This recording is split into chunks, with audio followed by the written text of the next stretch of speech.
They got somebody. The Department of Homeland Security says 196 immigrants were arrested in Nashville in the last 2 weeks. 95 detainees reportedly have prior criminal convictions or pending charges.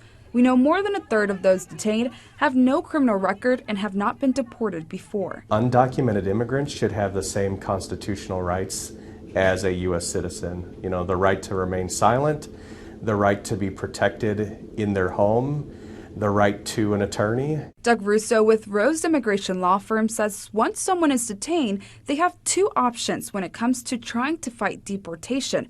It is a difficult situation because once they are detained, the cat's out of the bag. They know that these individuals cannot prove that they're lawfully present. You can file habeas corpus saying your arrest was illegal, challenging your detention. Russo says there are also limited forms of relief like claiming asylum or asking the government to cancel your deportation based on hardship to a U.S. citizen spouse or child.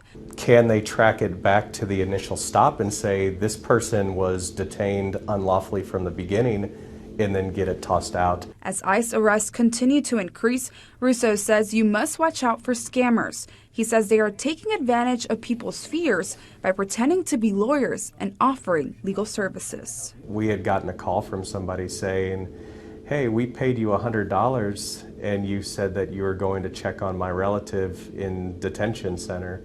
And we never had any record of that person whatsoever, and we finally figured out that they had been scammed by somebody who was impersonating us. In this uncertain environment, Russo says you should be careful who you hire. Verifying that these people are in fact attorneys or DOJ accredited representatives through a nonprofit typically. And then any sort of red flag, like if something's too good to be true, it probably is.